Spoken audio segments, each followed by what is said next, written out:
Welcome everyone to today's event on equity, diversity, and inclusive teaching at the community college. This event is brought to you on behalf of the CERTL Network and APLU's NSF Includes Aspire grant. It is the third and final event in a series on exploring careers at teaching and community college. You can see the other two events on our YouTube channel, and I can put the link to that in the chat window briefly. My name is Kate Diamond. I'm attending today to make sure that everyone has a good experience in the online environment. Something tells me this may not be everyone's first experience in the online environment based on how the past week or even just days have gone at our respective campuses. This is a whirlwind of a time, and although today's event has been planned for months and is not about this sudden transition to online teaching and campuses closing, I just want to acknowledge that this is a really emotionally exhausting, intellectually frantic time for many people. So join us as you can today. Interact as you feel like you can. If you need to leave early, go for it. If your connection cuts off halfway through, Ultra will try and bring you back, but you can also just leave. I hope that folks here are able to attend in a spirit of taking care of themselves. And if you need to disconnect, feel free. I'm so grateful to see people in the room today. It's a relief to have a little bit of normalcy amidst the chaos that we're all living and learning and working through right now. So, to return to our normal programming, I just want to say a little bit about CERTL before we get started. Oops, clicked too far ahead.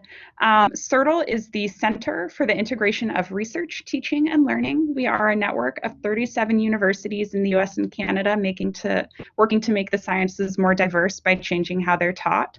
To do that, we teach STEM grad students and postdocs about inclusive evidence-based teaching and learning so that they can become both excellent researchers and teachers. Folks can learn more about who's in our network, what our pedagogical foundations are on our website. And I just want to say that given that this is our mission and our organizational purpose, we're really thrilled to be hosting this event because community colleges form such an important part of higher education for many students, including first-generation students, including underrepresented students. And so I'm thrilled that we can have this series and also end it with such an important discussion today.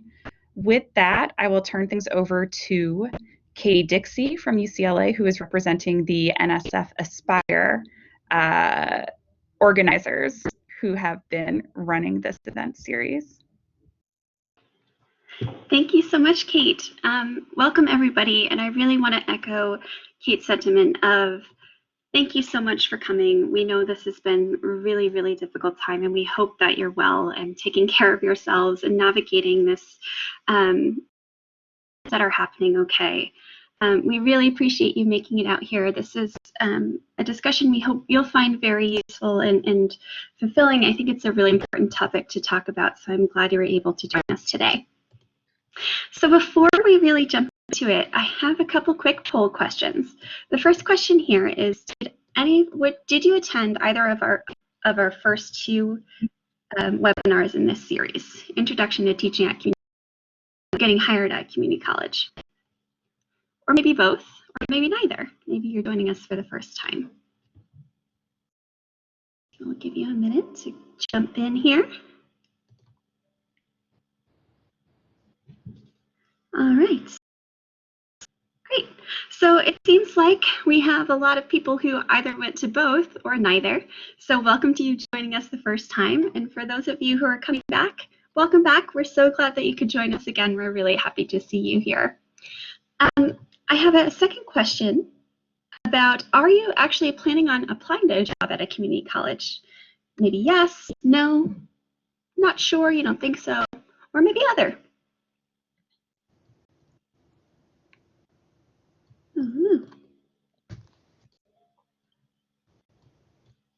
have a question, it seems like.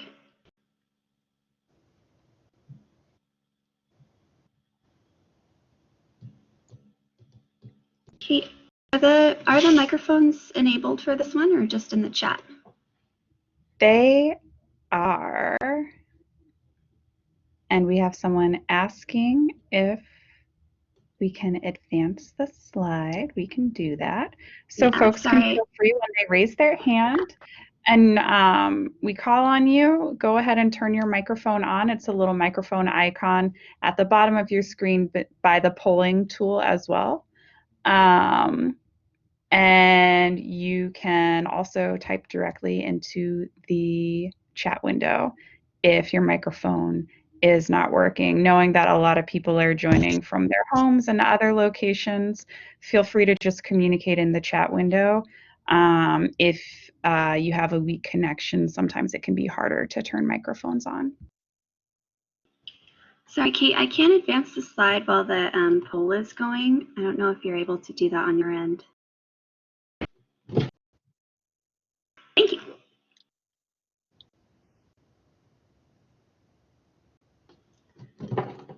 So it seems like a lot of you are definitely planning on applying to a community college job.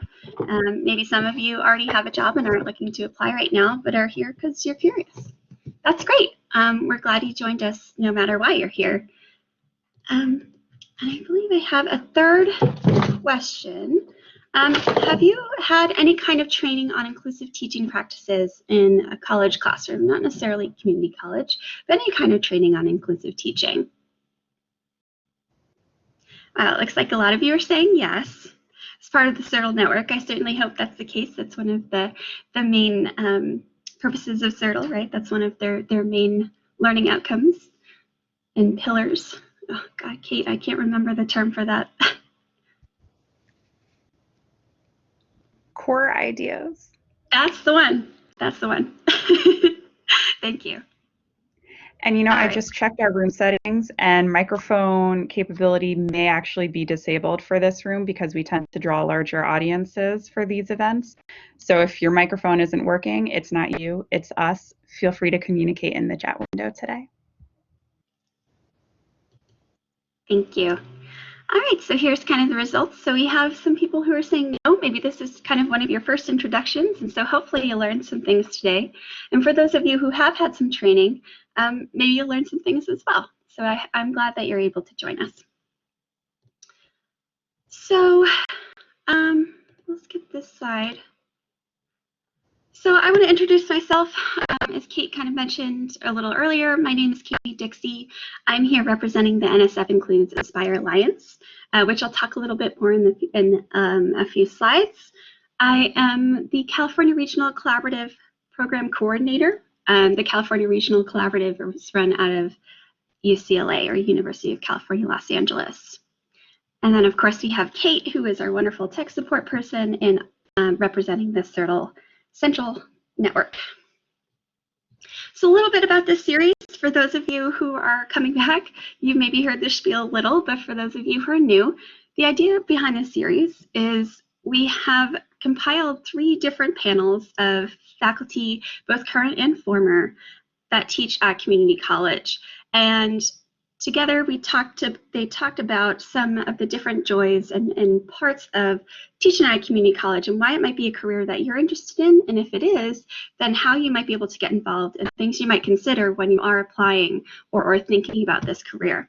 So the previous ones we had was an introduction to community college and getting hired at a community college. These are both actually recorded, so if this is something that you're interested in or want to revisit, please feel free to do so. They are on the CERTL website. So a little context behind the NSF Includes Aspire from the group which I represent right now is this problem that kind of came about in a publication a few years ago where they found that about 40% of the college students entering 2- and 4-year institutions plan to major in STEM, or science, technology, engineering, and math, but only about half of those that intend to do that actually end up getting a STEM bachelor's degree in 4 to 6 years after enrolling. And at community college, with STEM associate's degrees, more than 2/3 fail to earn degrees. So only a third of those students intending to major in STEM or graduate in STEM actually earn those degrees. And when we're thinking about community college in this context, more than half of all the college students in the country start at a community college. So this is really where a lot of people are getting their first introduction to STEM. Now, there has been some evidence that some of the reasons that students may be leaving STEM is a failure to implement evidence-based and inclusive teaching pedagogy, which can help reduce disparity gaps, which the retention in STEM is often disproportionate to students from underrepresented groups, for example. So from this problem launched Aspire. It launched a bunch of different initiatives, and Aspire is one of them. And so this is a national alliance that really focuses on STEM faculty. And so it helps to try to train faculty to be more inclusive and also try to recruit more diverse STEM faculty to better represent the populations of students that they may be teaching. So there are a few different goals, and there's kind of 3 different levels.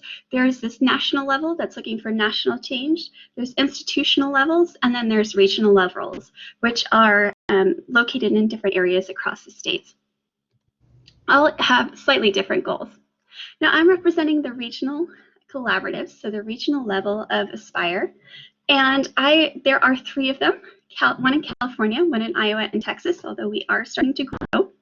And California is obviously the ones that I'm representing right now, but our 2 goals really are to increase the number and diversity of graduate students and qualified professionals, so graduate students and postdocs are future faculty, interested in teaching at 2-year colleges. So really looking for and recruiting people to this great sounding career option, but also to expand and strengthen skills of current and future faculty to really reach out and teach these diverse populations of students that do attend community colleges. So we do this through a lot of different ways.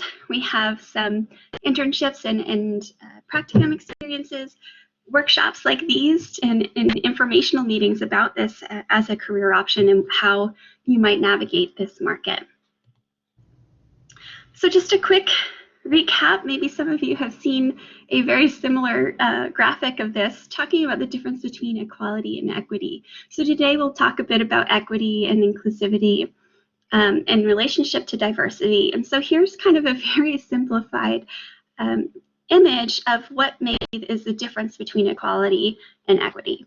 Some people may start with a bit more advantages just based on where they are and the situations that they come from versus some others.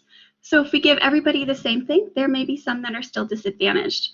But when we're thinking about equity, it's making sure that everyone is succeeding and giving whatever we need to make sure that students are all succeeding and able to, well, in this case, see the baseball game, for example. So with that, again, enough about me. Let's hear from our wonderful panelists today. We have 3 different panelists, and I'll have them introduce themselves and also just kind of briefly talk about how they got involved in teaching at community college. So we'll start with Vanson. Oh, okay, great. So thanks. I'm very grateful to be here. I'm honored to be here. So my name is Vanson Nguyen. I teach math at the College of Alameda, which is a community college right outside of San Francisco, California. I went to UCLA for my undergrad after transferring in from a community college, and then I got my master's in math, and then most recently I got my doctorate in educational leadership. So I'm kind of like math and a little bit of education. So without giving away too much, that's just a little bit of my introduction, a little bit about myself.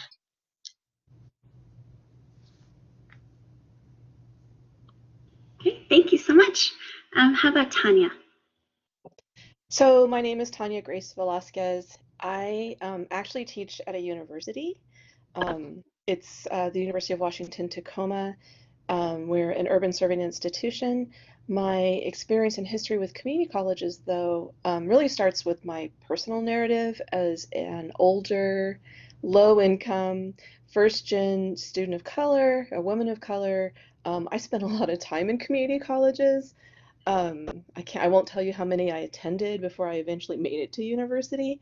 Um, and that really shaped my overall learning experience. And so now, as a senior lecturer at the University of Washington, Tacoma, a majority of my consulting work and advocacy work is actually with the State Board for Community and Technical Colleges in Washington State. I'm part of advisory where we host um, cross-institutional mentoring programs for community college faculty of color. I also participate in recruitment and pipelines and pathways for my students who want to eventually move into teaching, especially in community college systems. I did teach at a community college actually for a couple years with the intent of being there full time, and I think for once in my life I was in the right place at the right time. And was invited to teach at the University of Washington, Tacoma, which in a lot of ways serves the very same student populations that our local community colleges do, and I'll say more about that later. Awesome. Thank you so much. And Christina? Hi, everyone. My name is Christina Silver, and actually, like Tanya, I went to community college as well.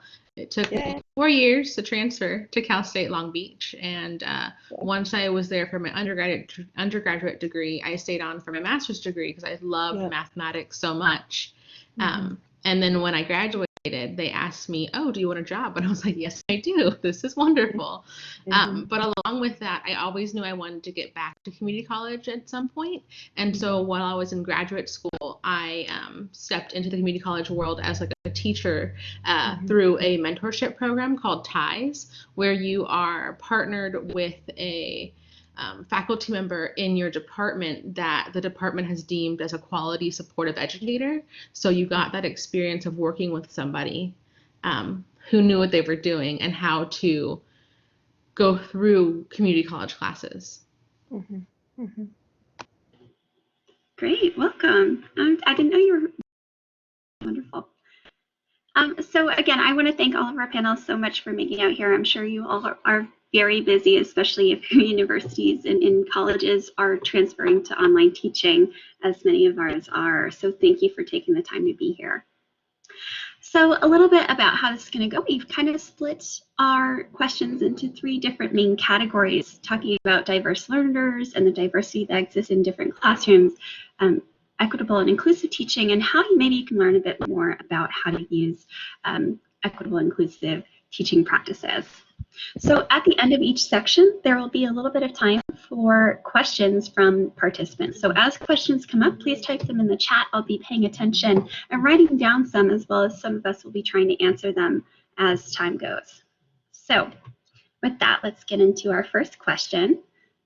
So for this question, this is kind of something I'd like all of you to maybe answer briefly of what types of diversity you typically see in classrooms. So some of you already spoke to this, but what are some of the benefits and challenges that you've seen? Maybe 1 or 2 benefits and maybe 1 or 2 challenges that arise from having such a diverse classroom. Christina, why don't we start with you, if that's all right? Yeah, perfect. So some benefits of having diverse classrooms is you get to have students work with people that they would in the real world. For example, at community college, I've noticed that you'll have students anywhere from 16 to in their 80s, for example, and that's the kind of people you're going to see in the real world when you're going on to your career. So you actually get to not just work with your homogenous group from K-12.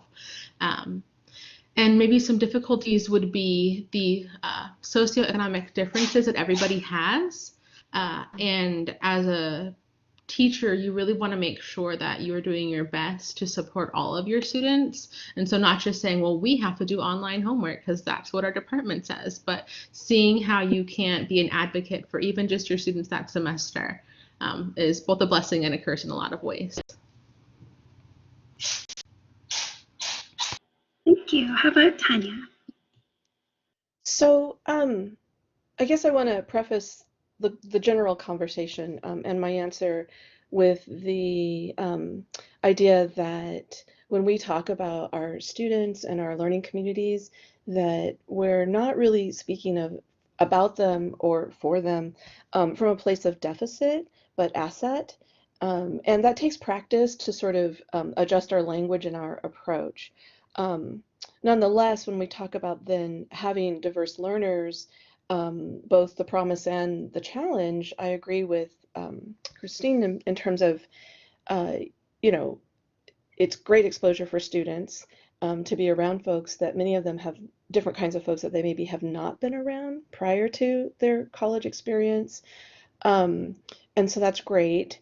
I think in terms of instruction for us working with such a diverse population, there's surely instructional design that we have to think about. And I would say that we also need to be well informed and mindful about invisible aspects of diversity. So when I think about students with learning disabilities, students with mental health issues, students who may have adverse childhood trauma, those show up in ways that we might not anticipate. I think when we say diversity, we tend to think about visually who's in the room, either by age or race or gender. But there's so much more, right, to be mindful about, and that certainly can shape your instruction and your lesson plans. And again, I could say more, but I want to make sure Vanson has a chance to weigh in as well. Thanks. Mhm. So I'm going to do my best to not repeat. I will say that I've been hearing more and more about the danger of one narrative, a single narrative. And so when I guess I have a very diverse classroom, that single narrative goes out the room, because then the intersections of different people's identities are really contributing to A, the discussion, B, the overall class community learning environment. So I feel like those are major benefits for like of having diversity. And I guess the challenge is we as teachers might have expectations like, oh, well, we have to teach everyone the same way, or we're going to try one new thing and it's supposed to work across everyone. And so I think hedging our expectations that of like, I don't know, we have to test everyone on the exact same material, that we're going to get the same outcomes from everyone. So I just want to I would say that would be a challenge, but one way to address the challenge is to kind of check our expectations and I guess expect that the same things aren't going to work for everyone because it's so diverse. Can I add to that?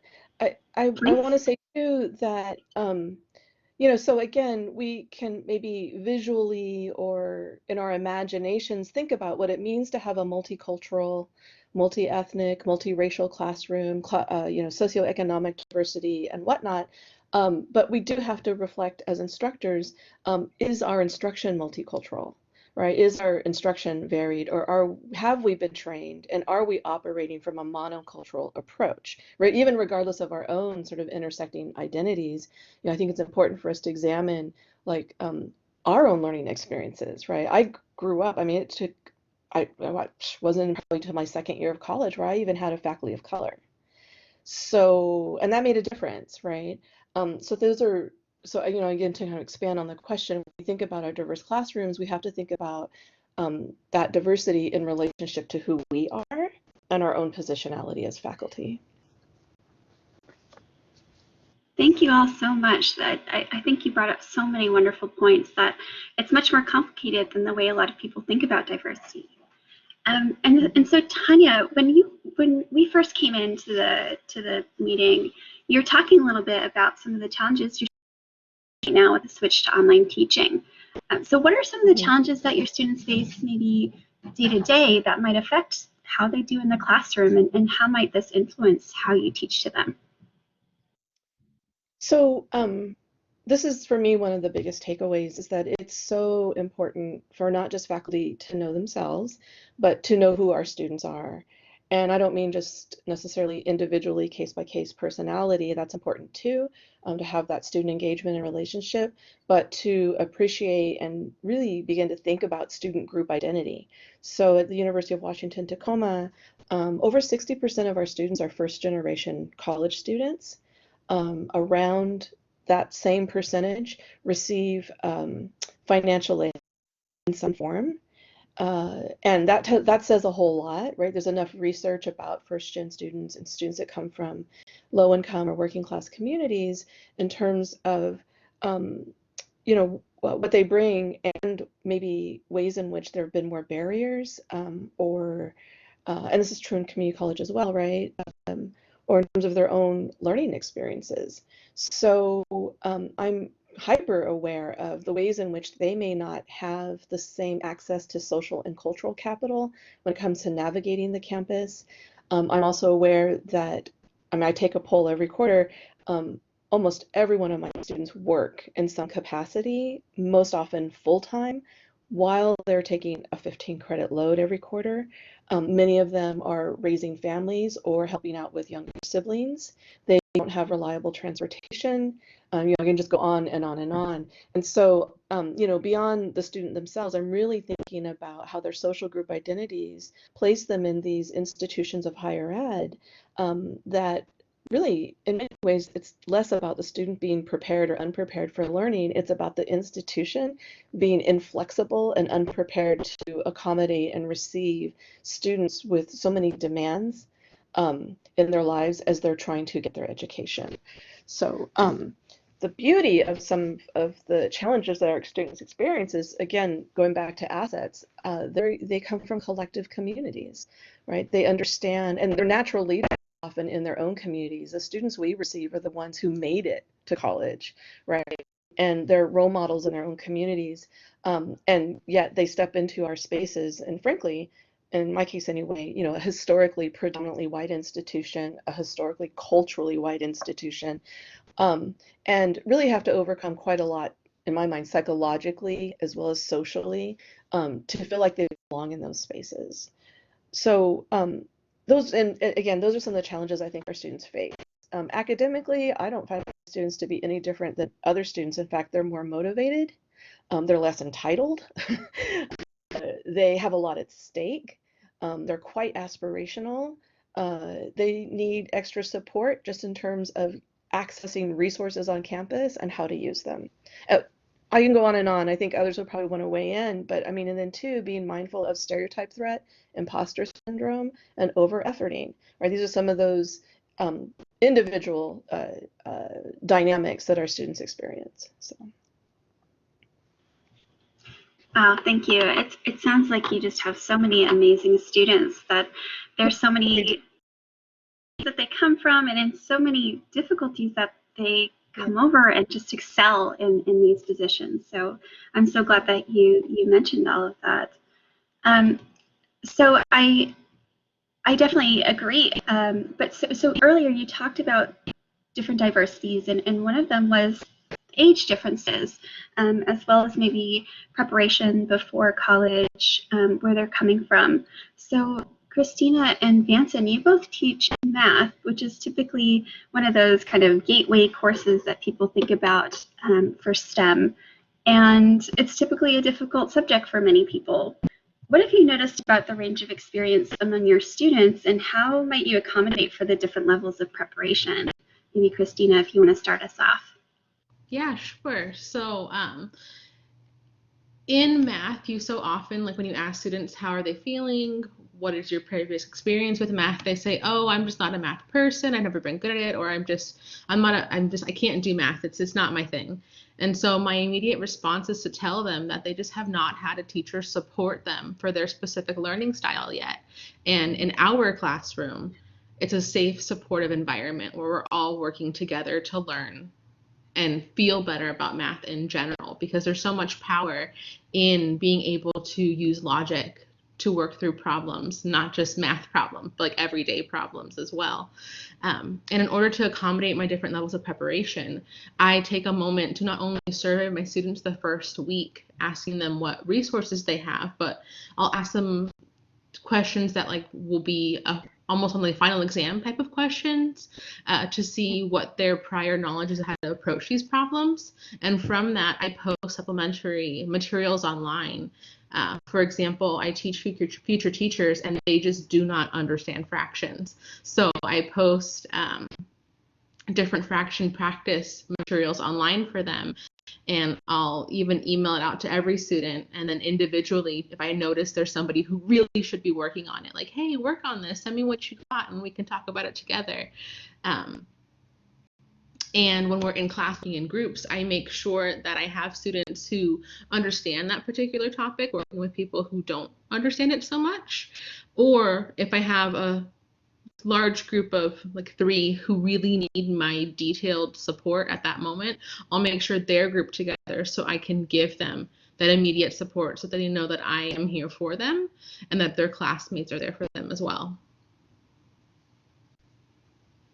I'm gonna channel my inner Tanya real quick and talk about the range of experience. I think it's all of my students can do math regardless of how they come up.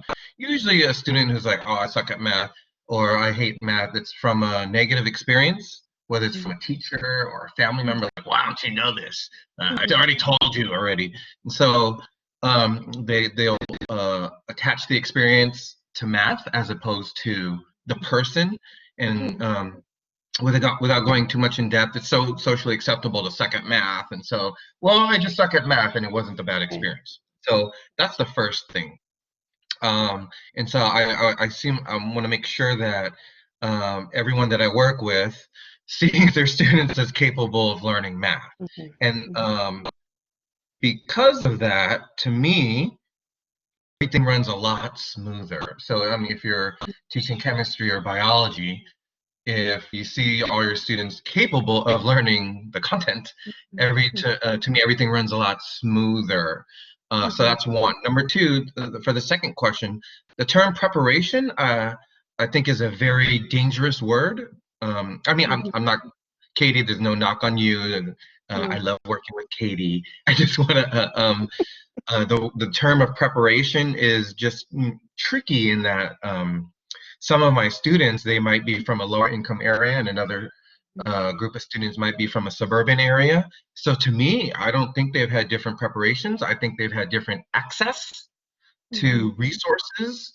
In California, like the Prop 13 from 1978 means that the higher house values, the more money's to your school.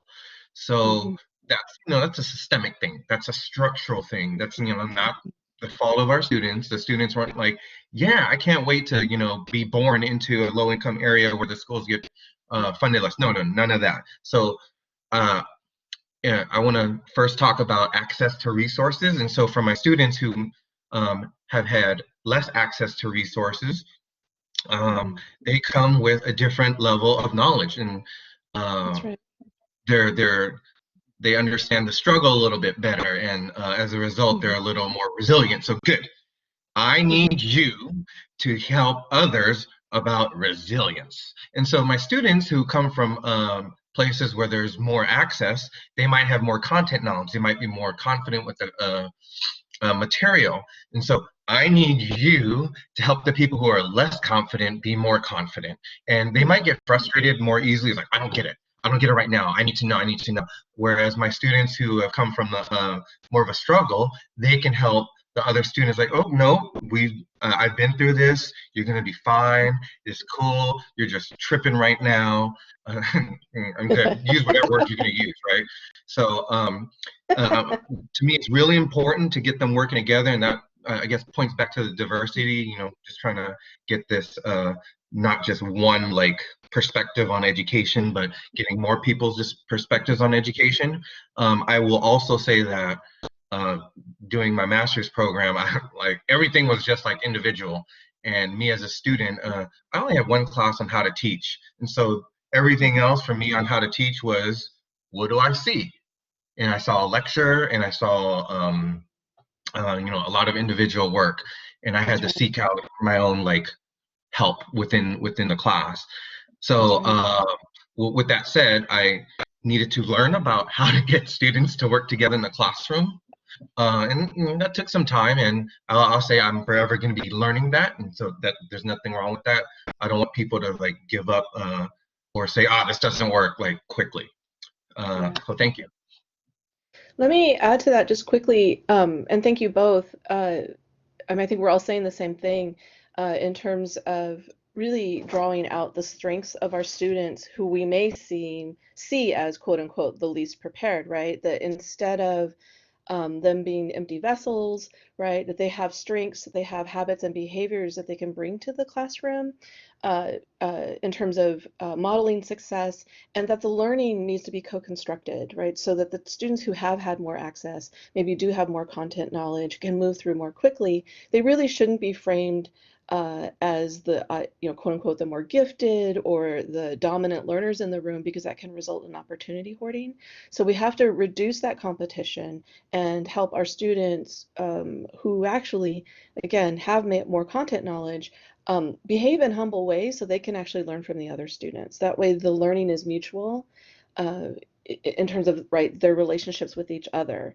Otherwise, it can go terribly wrong in group work if the students who have had less access are made to feel even more inadequate, right? And I think that a lot of what we're touching on is this notion of cultivating student identity, right? And math identity, right? That you can have an identity as a mathematician, and you can develop your identity as a student. And that again is developmental. It doesn't happen overnight. And so as instructors, we have to be explicit in how we frame that and how we talk about that, so that they can see themselves that way too. To your point, Vansa, my husband's a high school principal, and he's been doing that for some time now. He used to teach social studies, and he teaches at a small alternative school. Well, the parents of the kids who are kind of on their last leg, trying to eke out their high school degree, right? They sometimes will refuse to meet with him, the principal, because their last educational experience was so negative with their last principal, right? That all those old tapes and that stigma and those horrible feelings just come flooding back. And and that's the parents, not just the students that he's working with currently. And so I think that our early learning experiences are very powerful in shaping how we see ourselves and our relationship to education. And it's our job as teachers to usher in, really a welcoming and new way for our students to think about that. And we have to be really explicit in saying that and telling our own stories as students, both our successes and our struggles.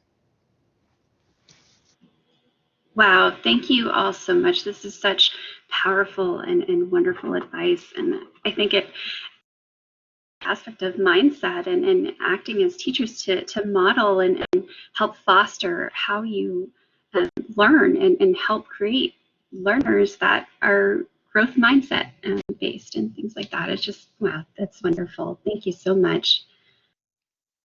So our next session here, before we jump into the next topic, we have a little bit of time for participant questions. I saw some hands raised. Unfortunately, because we do have a large group right now, the microphones are disabled. So if you do have questions, please type them in the chats, and we would love to answer them if you have any right now. While we're waiting to see if any pop up, Christina, did you want to expand on that a little bit? If you had anything else you wanted to add, or any of you, if you had anything else you wanted to add on that wonderful conversation that just happened or didn't get to say.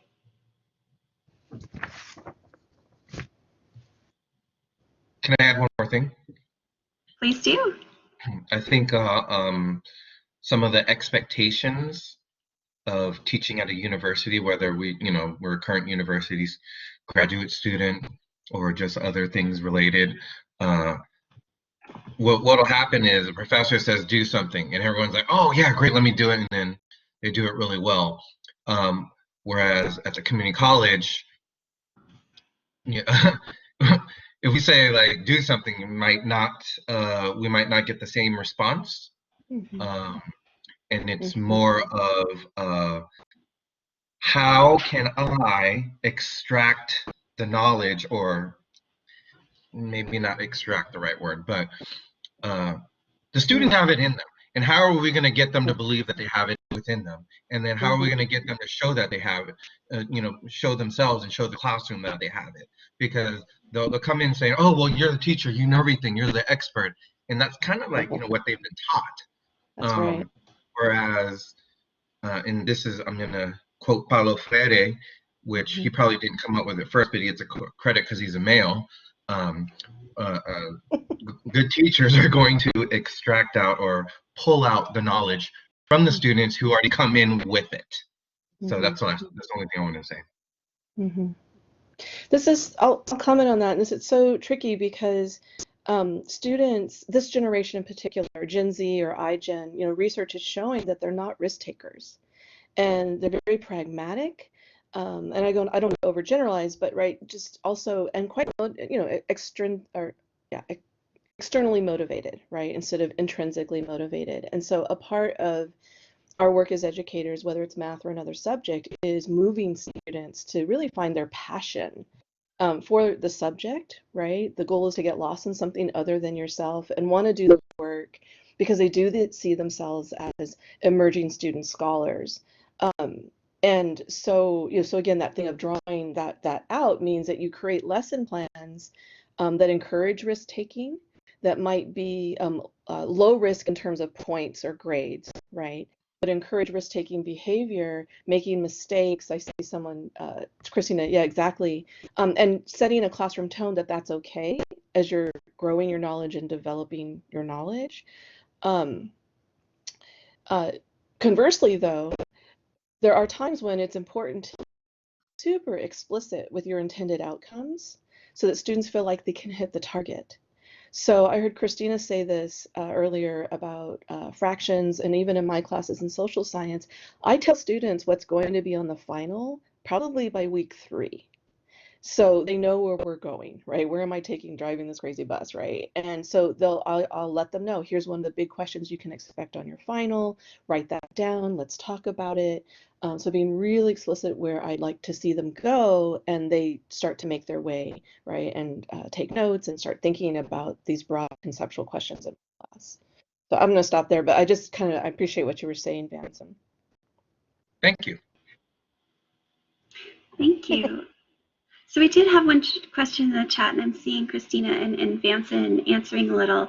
I think we will be talking a bit more about inclusive and equitable teaching strategies. So maybe we can also come back to it and you can speak a bit more, unless there's something you'd like to say right now before we move on to the next session. Okay, great. Thank you so much for your questions. Please keep typing them. We are trying to make it so the microphones will work, but unfortunately, changing the settings right now is quite tricky. So please try to type them in the chat if you can. I think Kate has something she'd like to say. Yeah, just on that microphone note,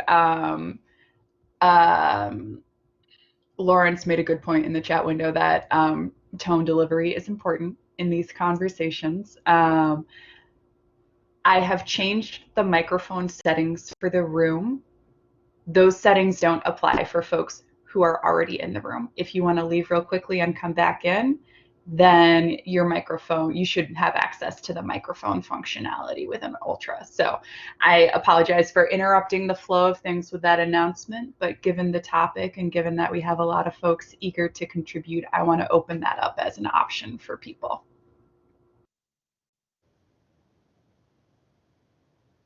Thank you, Kate. So we'll come back to some of these questions in a bit, but I want to just make sure we have enough time to get through some of these topics. So here's kind of a question that maybe Vanson and Christina, or Vanson and Tanya can speak to. What's the difference, if there is one, between inclusive and equitable teaching? I know there's a lot of confusion and not so much clarability around what people mean by that. And so what are some examples of inclusive or equitable teaching practices that you may have used in your classroom? Vanson, you go first. Okay.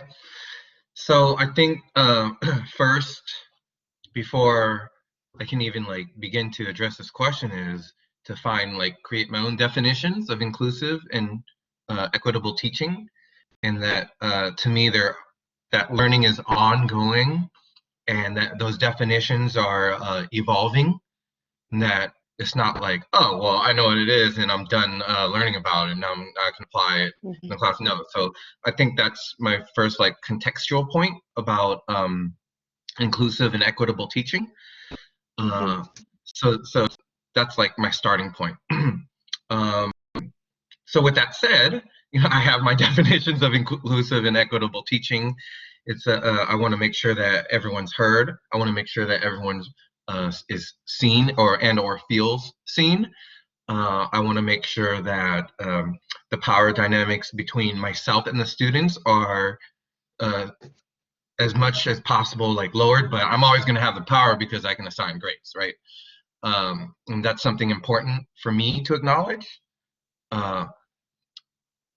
When it comes to equitable teaching, am I really meeting the needs of my students? And by definition of any type of schooling, I'm never going to be able to meet the needs of my students. Like, I'm not going to be able to work their 2 jobs. I can't pick up their kids. I can't babysit for their younger siblings. No, I can't do any of that, right? And so how else can I meet their needs in the classroom, right? If they've had negative experiences with math, how can I meet those needs so that they don't have negative experience and that they have positive experiences? So for me, those are questions that I will continually ask myself and continue my inquiry so that it's not just, well, I got it, I'm good, I'm done. So I think that's my first thing about the difference between inclusive and equitable teaching is like, I just gotta keep asking the question. I gotta keep figuring out what to do. Now, it's definitely changed over the years. And so I would like to do a little bit of what I did in the past and what I do now. So in the past, I would ask people questions. I would have small group work and I would walk around and I would ask people questions and then great. Good. So that's what I did in the past and more people got to talk. But what I do now is I get people in groups and I go around and ask questions and now students are on the board putting up their answers, and then students are explaining each other's explaining each other's answers, and now another student asks a question, and then another student answers their question. So that's kind of new what I do now. But then even newer what I do now is those are points involved for that. So if a student puts something on the board, there's points, but the points is not for that student. The points is for the class. So I like to push back against individualism. Learning happens best when it's with people and in a community. And so for me to, I call them whole class quizzes. There, that's what it is. So points are earned for putting answers on the board. It could be if it's correct. It could even be if it's wrong. Like to me, in a math classroom, when something is quote unquote wrong, there's learning happening. You get points if there's a debate. You get points if someone asks a question. You get points if someone answers someone else's question. You get points if there's a different way to do it. I don't care. Let's just get all your knowledge on the board and we're going to get you're going to get the whole class points. And some students are like, oh, I don't want to get it wrong. Oh, I don't want to get it wrong. I'm like, you got it right and you put it up. And for some students, they're like much more confident and they, got a wrong first few steps. I'm like, can you put that up? Because that's going to elicit a debate about some misconceptions. So those are some things that I've done in the past and what I do now. And then I guess one last thing, I just want to, actually, I'll stop there and I'll come back to it. So it's probably a mistake to have 3 instructors in this webinar because that's all we're going to do is talk. But first, Vanson, I love it. And what you're doing is exactly what I do with Socratic Seminar. And students initially are very hesitant and risky. It's risk-taking. And I'm like, it doesn't matter. The point is movement, engagement, right? Talking to each other, again, co-constructing knowledge and being, taking problem-based initiatives and moving that forward. It's all active learning, right? And I think that there's lots of equitable practices, right, that exist within that. But back to your first point, and I agree, Vanson, that the notion of diversity, equity, inclusive work, integrating that into the classroom, into our orientation as faculty who are grounded in social justice principles for liberatory education, all of that sounds great, but it's aspirational, it's not achieved. right? And so if that's your orientation, then you make a commitment as a part of your professional development, and for many of us, our personal lives, right, that this is who you are as an educator. Continue to work on that every year along with, right, other areas. So then when it comes to the notion of really the difference, what I understand between inclusive pedagogy or inclusive teaching practices and culturally responsive education versus equitable teaching, they're not necessarily mutually exclusive, but they can be different. Inclusive means if, let's say I have an assignment and I'm asking the students to read 5 journal articles about family dynamics in my Intro to Sociology course.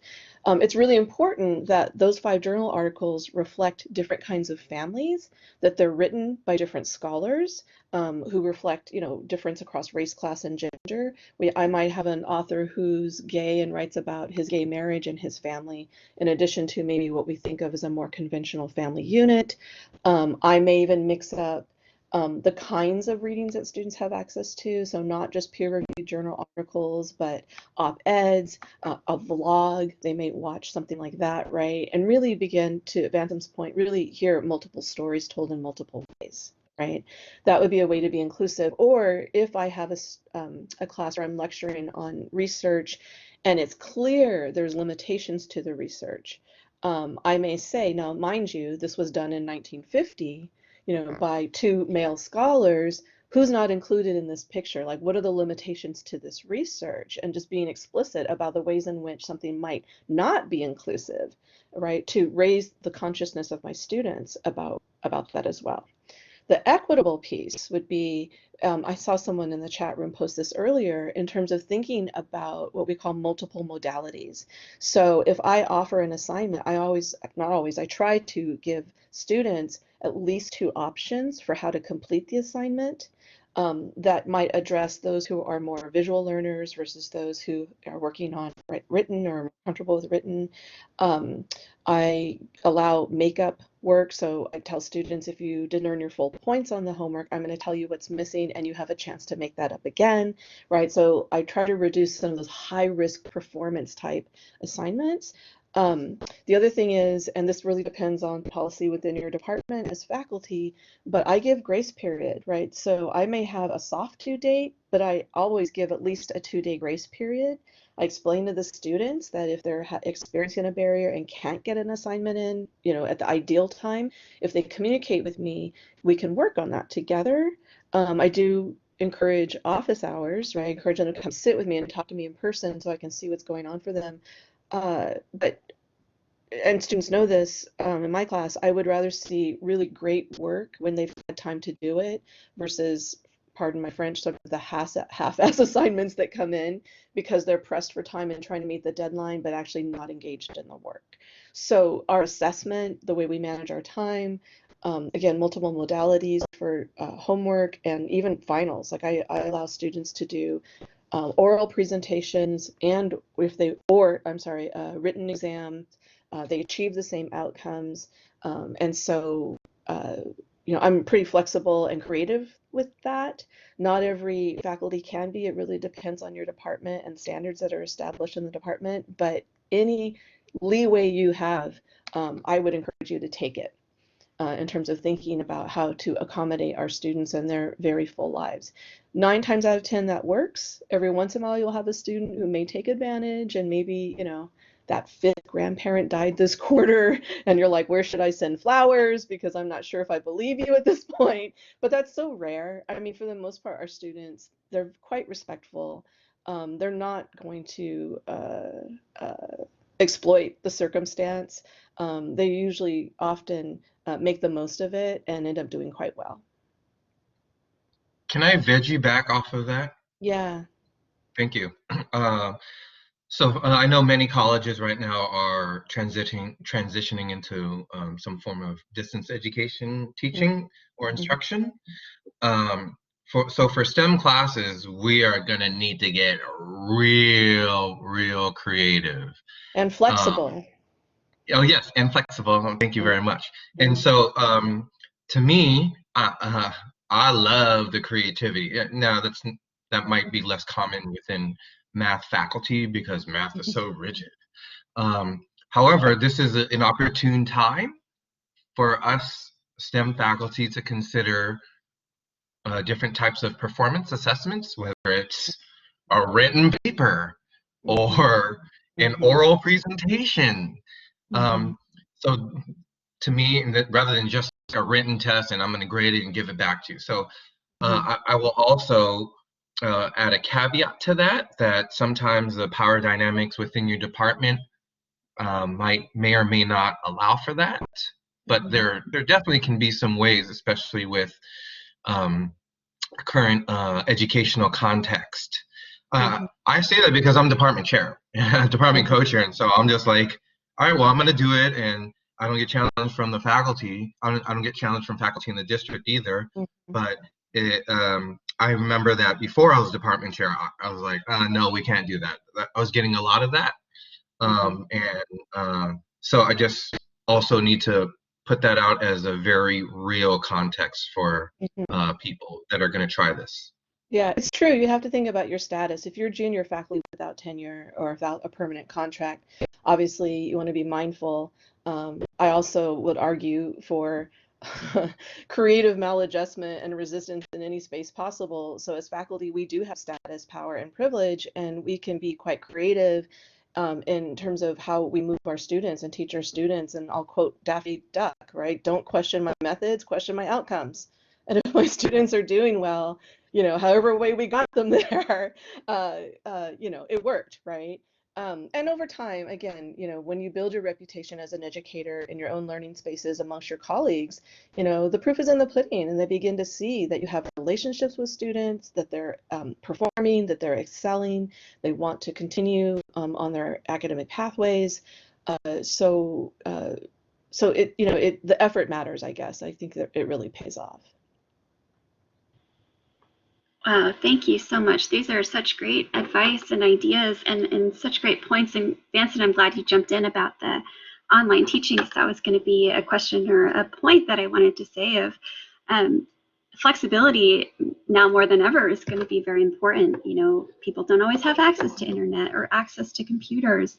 So having that flexibility and building it in now is important. So I'm glad you spoke to that. So this is kind of a question of just, again, briefly, one or two most important things you would consider addressing issues of equity in your classroom. I know you've given a lot of advice through here, but what is kind of your most important piece of advice? If you had to tell somebody one or two things, this is what you should do to address equity in your classroom, the most important thing, what might it be? I know that's a big question because there's so many things, but what might that be? Let's see, maybe Christina, if you want to start us off, if you have something in mind. Yeah, sure. One important thing is to just ask your students what questions they have about a topic. So I'm thinking about in statistics, so many people are just like, oh, we're going to ask about this deck of cards. But there's some cultures who have no idea what a deck of cards looks like. And you wouldn't know that without asking. So I just ask my students, have you seen a deck of cards before? This is what it looks like. Let me give you a printout of what this looks like. Let's talk about all the pieces. And so just asking is enough. I know I've had friends who are currently doctorate students, and they're like, well, how do I show my students that I care about them? It's like, you just ask them what they need, and that's the starting point, and that's what you need to do to get what you want to have happen.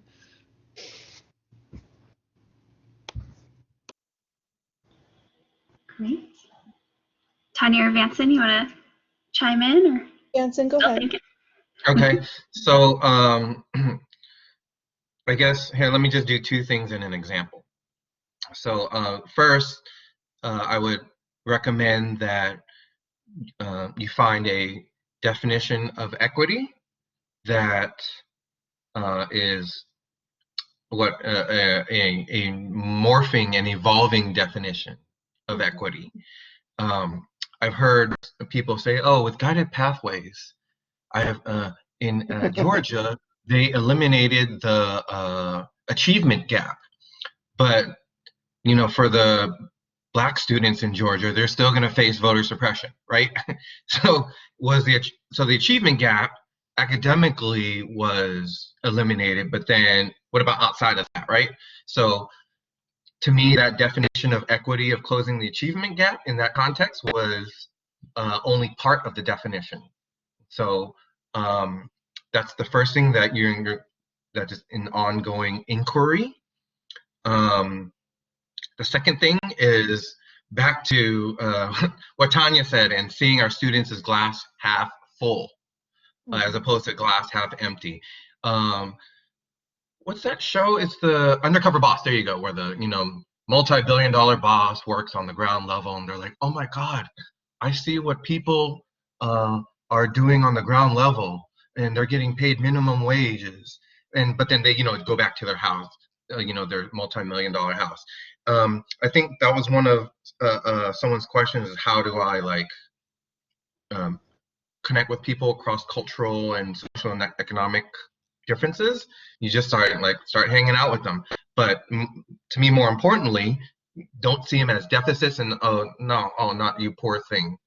So that then leads to the third thing, which is I guess I'm crazy for this. I'm challenging parts of the curriculum, the math curriculum.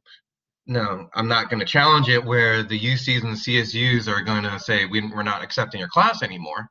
But I am going to, so some of my students, they investigate this thing called what's known as ethnomathematics. So if I were to tell people to close their eyes and imagine a math person, an old school mathematician most people will say, oh, he has a beard, which, they're imagining a male. And then I'm like, okay, where might you find this person? They're going to say, oh, England or Greece. And to me, what that points out is a lot of students and people in general think that mathematicians come out of Europe.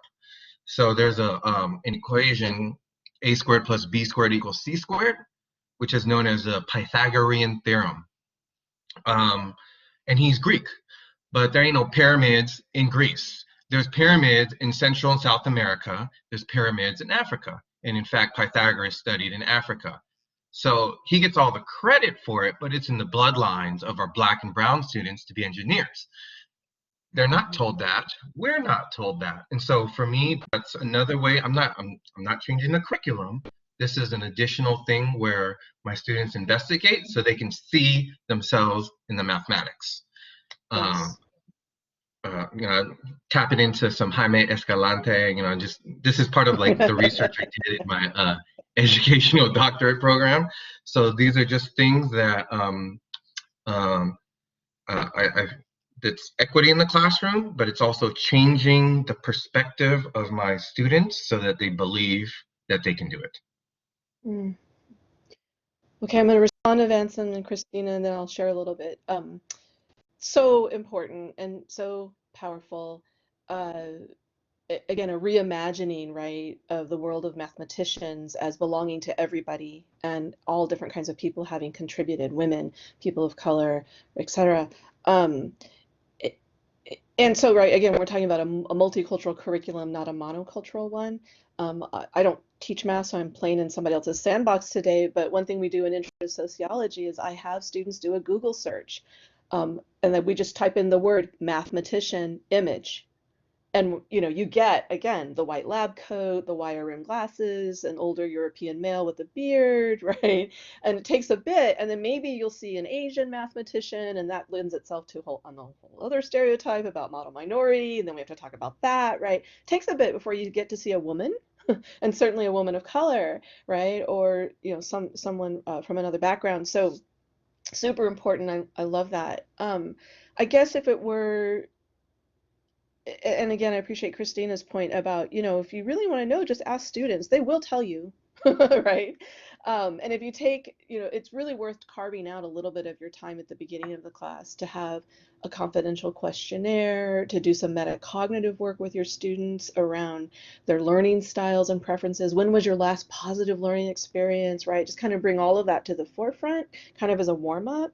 What are you excited about in terms of this class? What makes you nervous? All those sorts of, what kind of barriers might you be experiencing that I need to be aware of, right? Those kinds of things, yes. But I would say, in terms of just, if there were one maybe one or two or three sets of advice. First, don't do this alone. So you can go and read the research, you can go and find articles, but if you're new to EDI work, equity, diversity, inclusion, as a field of study, not just a value added, sort of feel good component, this is heavily researched, as Vanson knows well, and there's good articles and there's not so great articles. Vanson is talking about really the socio-political aspects of EDI work that is rooted in issues of equality and inequality in our educational system. So this is more than feel-good, multicultural, kumbaya and heroes and holidays and Taco Tuesday kind of shifts. We're talking about big shifts that are structural, right? That are built into our system. I noticed. So I'm going to go on a tangent for a minute and come back to this. I noticed Lindsay earlier in the chat asked, how do we present a persuasive argument for implementing and trying new methods in the classroom that may look unorthodox, right, or unconventional. This is where the research matters, right? This is where you can find Vanson's dissertation and probably the work of others as supporting evidence for these new methods you might want to try. The other thing, though, is, again, don't do it alone. If you form a learning community, right, a community of practice or a faculty learning community with other mathematicians or STEM folks, you can do this together and make a commitment to how you're going to launch that plan. I've seen this before where individual faculty sort of go to this buffet menu, right, of EDI related methods or tasks or materials, and they'll just try a little bit of everything without structure. And if it didn't work the first time, they drop it and they pick up something else. It's probably not the best practice, and it could actually end up hurting your student evaluations or your teaching observations. And we want you in the classroom, right? And we don't want you to be pushed because you tried something new. So again, it's really important that you don't do this alone. So figure out who are your resources on your campus, who is like-minded and who has the expertise and training. And hopefully you have a Vanson, right, or a Christina amongst your faculty ranks. But if you don't, go to your director or chancellor or president or executive director of diversity, equity, and inclusion, even on the student affairs side of the house, because they can plug you in and give you the resources you need. Obviously, you have this group, right, this regional and national group, but take the time to really invest in the work and do the research the same you would with any other field of study. That would probably be my first advice, and then I'm going to stop there because I could say more and I won't. Okay, thank you. I'm just so blown away by all of this advice, and I wish we had time for all of it, so maybe we can come back to your other suggestions and come back later. But this has been just absolutely wonderful. So I want to thank you for comments in the chat of just, wow, these are really great, concrete, and thoughtful ways that you can definitely address equity in your classroom. And it's so, so important to think of these things. So I want to thank you. And I want to get to some participant questions. Lawrence has been waiting very patiently to ask his question. Lawrence, would you like to ask it right now? Are you there? Let's see. Ah, great. Are you able to turn your microphone on?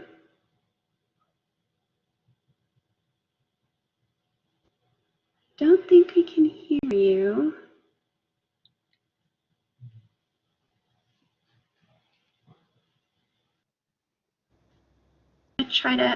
Kate, do you want to try to help him or her? I'm sorry, them figure out how to.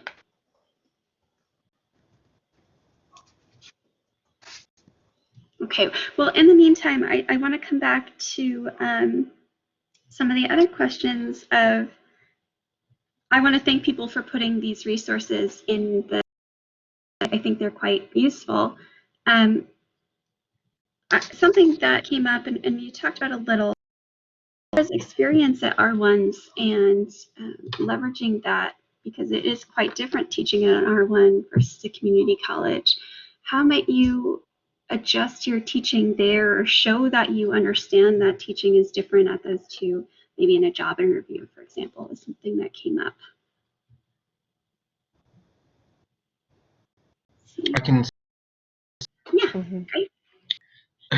So R1 means research institution, and community colleges are not known for being research institutions, although you might be in a department, you might apply for a community college department that wants doctoral candidates or people with doctorate degrees, or B, has some interest in your publications.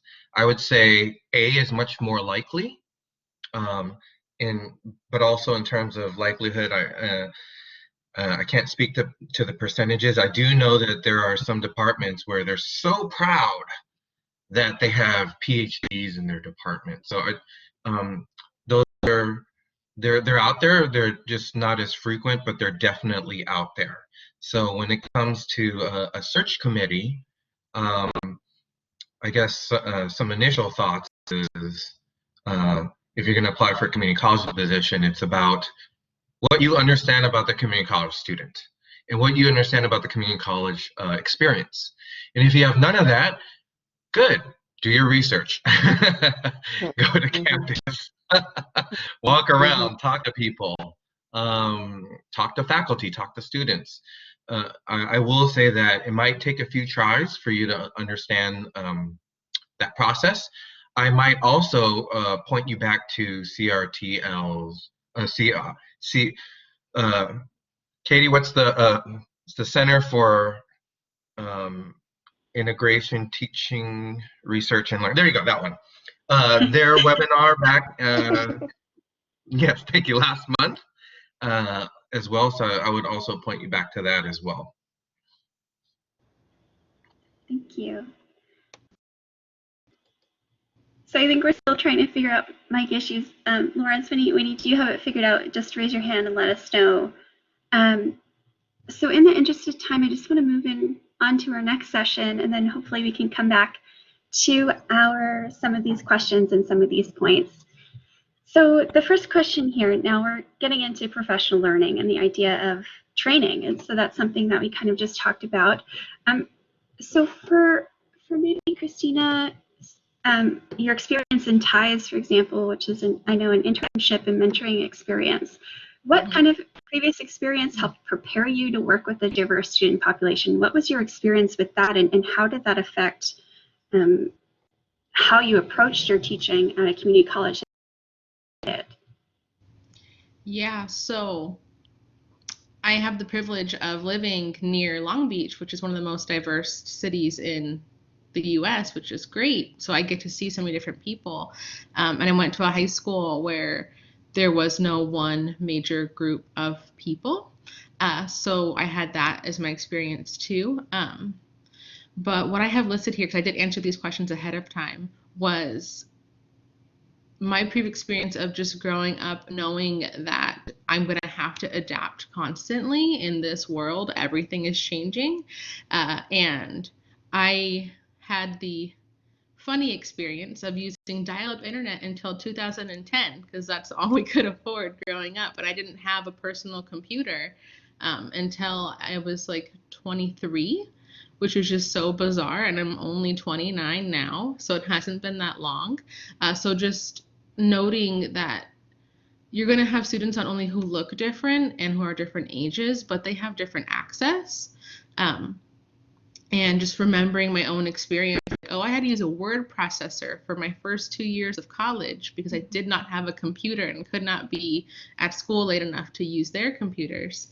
Really helps to just, humble yourself now that I have access to all these wonderful things, but also remind myself that I need to make sure that my students who can't get to a computer or don't know how to utilize technology can still submit things, as an email question, even if it's not the correct prompt that we desire emails to be. That we have to just be accommodating for everything and accept our students where they're at and help build them where we would like them to be.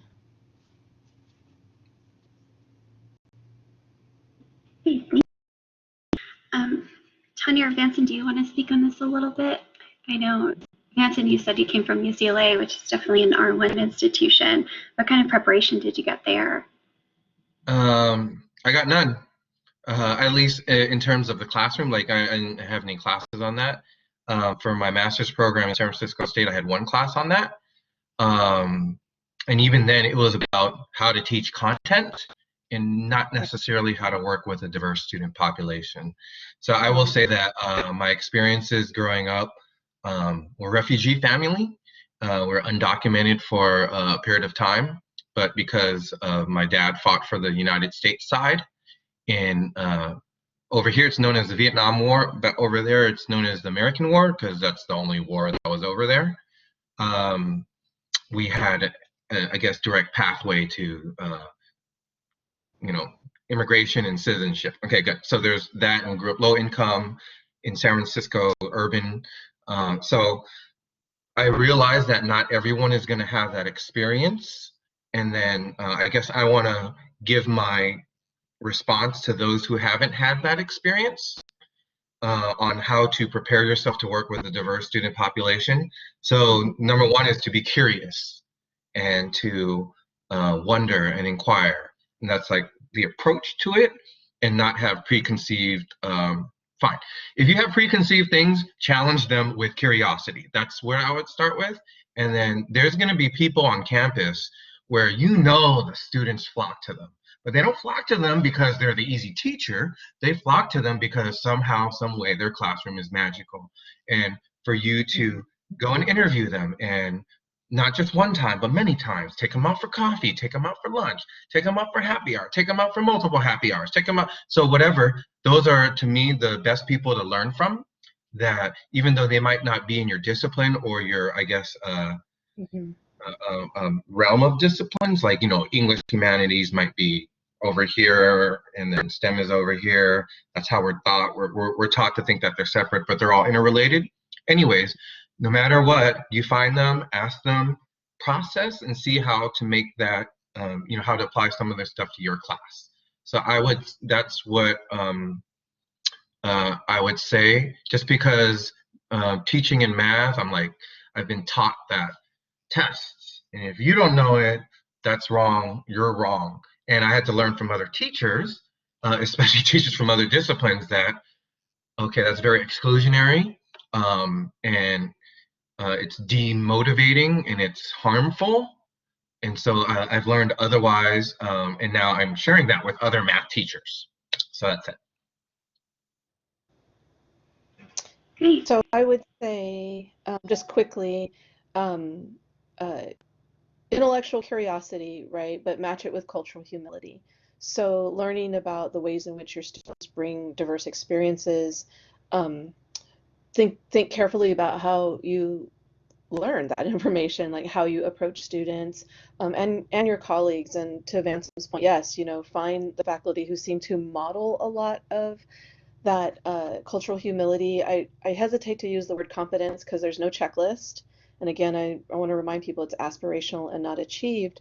But be thoughtful even in approaching those faculty as well, because they may not want to, operate in a mentor role all the time. And so you have to forge a true relationship. You can't go and just colonize and take, someone else's magic sauce, if you will. Because it's not, it's like all of us have worked very hard over many years to cultivate this approach, this method, this orientation, and have made a lot of mistakes along the way. And so for those who put themselves in the role of mentor or trainer, those are the ones you want to seek out. My own pathway, like Christina's, it was really, my career pathway is a consequence of my own experiences in education and how problematic it was, and yet I persisted. I often say I graduated in spite of the institution, not because of it, and yet I have such a love for that same institution. I'm working there now, so I don't know if that says a lot about me, right? Maybe I have some things to work through, but I started with thinking about how can I be the teacher that I needed, right? How can I be the teacher that I needed? Because I didn't get it. And from there, really developed, an increased interest in DEI related work. Of course, I teach sociology, and my specialty area is race and racism the US. So it was incumbent on me to have a set of skills to open up that curriculum and that content in a way where the classroom learning could happen and not implode. I mean, I have stories about all the kinds of ways that students resist and push back and are threatened and uncomfortable with a very, very taboo topic. And so I really like couldn't not, right, learn how to practice diversity, equity, inclusion in the classroom. I wouldn't have succeeded as an instructor if I hadn't. So a little bit of a different circumstance, but I don't think it's unusual in that a lot of us come to this out of personal experience, and then with time and training and effort, it becomes a part of our professional repertoire, if that makes sense. So it is both personal and professional and very political. So I'll stop there. Great. Thank you all so much. It's definitely interesting how there's such a range of preparations that are available depending on where you are and what kind of experience you've had. And I think those are all really great advice and stories to share. And it's kind of answering all of these questions that we have here almost in one. To speak to your point, Vanson, on UCLA, hopefully that's changing. I'm in charge of TA training right now, so we're making that a lot better. So hopefully that will be improved. Anyway, yeah. So anyway, I do want to kind of jump in and change the question here of what kind of continued professional learning do you have access to now as an instructor? Vance and I've had the pleasure and the opportunity to participate in a lot of events with you. I know that some schools offer compensation and things like that, or requirements for engaging in professional learning throughout your teaching careers. So what might be available out there to you, and what have you taken advantage of or found most useful? So I will say that when I first started teaching, I'm like, I don't know anything, and I'm like, oh, I want to get better at teaching. And I'm like researching, and I'm doing Google, and I'm not coming up with much. So I wanted to say that as a caveat, that over the years, when your network grows, you're gonna be exposed to more opportunities. And so I just want to say that maybe initially your opportunity is going to be limited. However, over the years, they're going to increase as your network, as you talk to more people and they're like, oh, you'd be great for this, or hey, you should check this out. So I would start with that.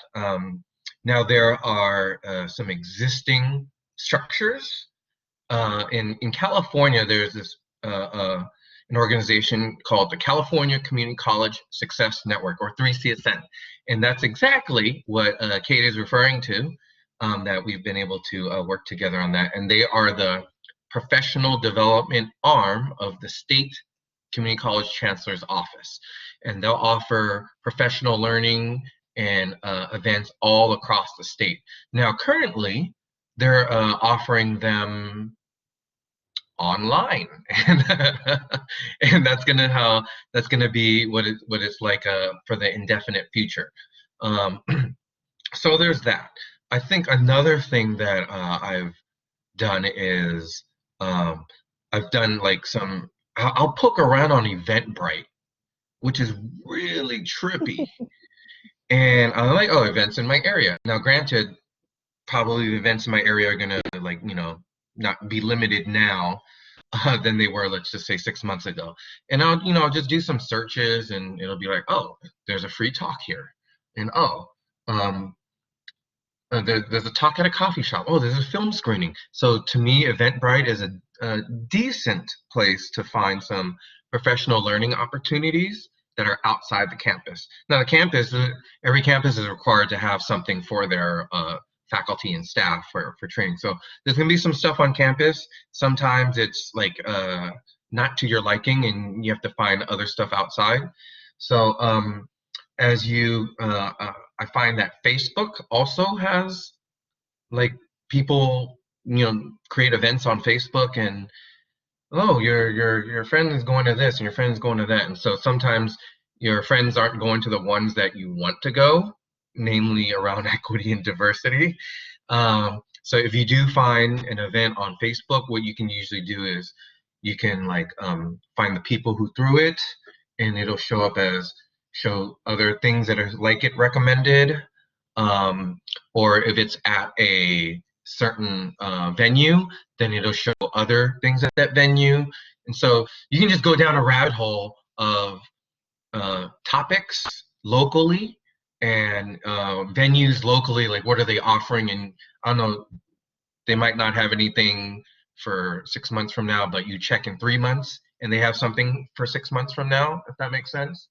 And I think the last thing is there are, I know there's a ton, I've only found a handful of free webinars that happen, whether weekly, bi-weekly, or monthly, about equity topics, whether it's in the math classroom or just equity in general. And I will say it took me a long time to find that. It took me like going to conferences and people saying, oh, I'm on this list, and they send it out, they're training every week or every other week. So that's how I got it. And so they're out there, people know them, and then you will meet people who will share them with you.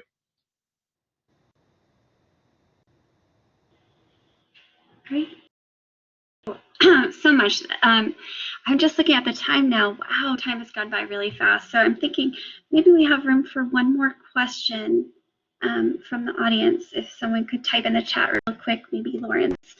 I want to thank you all, just kind of, just in case we do run out of time. Thank you all so much for being here, and panelists for all this wonderful advice and for sharing all of these materials. I think it's great.